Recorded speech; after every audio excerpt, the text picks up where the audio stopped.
আপনি কি আমরা ব্যাক কল পাইছুন? আমরা 5 জনে কাম করছি, যদি আপনি 25 টাকা হয় তাহলে আপনারা 5 টাকা করে না, আমরা 14 টাকা করে দেন লাগবো। আপনি এটা কিতা কই? না না, ভুল কইতাছো তোমরা, বুঝছি তোমরা অঙ্ক করে বুঝাইতে হইব। আয়ো ব্ল্যাকবোর্ড তোমরা দেখাইতাছি, দেখো আমি কি লিখি। এই হইল 25, 25-এ 5 দিয়ে ভাগ করলে 5 টাকা থাকে। 25 2 এর মধ্যে জানা, কিন্তু 25-এর মধ্যে যা। 25-এ 5 দিয়ে ভাগ করলে থাকে 5। এসব উল্টা পাল্টা ওইসব আপনি কইতে দিচ্ছেন, আমারটা দেন আপনি। চাইনি আমরা 5, আমরা যদি 25 দিয়ে ভাগ করি তাহলে 5 2 এর ভিতরে জানা, জানা তো, কিন্তু 5 আবার 5 এর ভিতরে যা।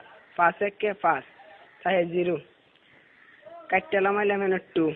দেখুন আমরা জানি 4 5 20, তাই 4 এর 5 20, তাই ভাগফল 14, তাই আমরা 14 টাকা করে দিতে হইব। এইসব আদা সুদা কথা করতে শুনছো, আমরা তোমার গুণ করে দেয়া দিতেছি। এই দেখো, এটা হচ্ছে 5, 5-এ 5 দিয়ে গুণ করলে হয় 25, বুঝতে পারছো? এটা আজাইরা বাজাইরা আপনি কি সব করতেছেন? হ্যাঁ, আপনার হিসাব হয়েছে না, আমি আপনার আবার নতুন টিকা হিসাব করে দিতেছি। এটা কেন 14 আর 5 গুণ করলেও 4 5 20, 5 1 5, মোট কত হইল? 25। দেখছেন আমার হিসাব?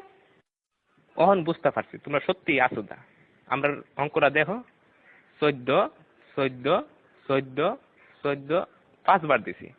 এই দেখো, এখন 4টা 5 যোগ করলে এখানে হইতাছে কত হইতাছে দেখো, 4 আর 4 8, 8 আর 4 16, 16 আর 4 20। 1 21 22 23 24 25। দেখছেন না করে কাটায় কাটায় 25 টাকা। আপনি কি হিসাব শিখছেন সারা জীবন পড়ালেখা কইরা, কি বালের হিসাব? হালিয়ার হালাই কি বুঝাই গেল এটা আমারে?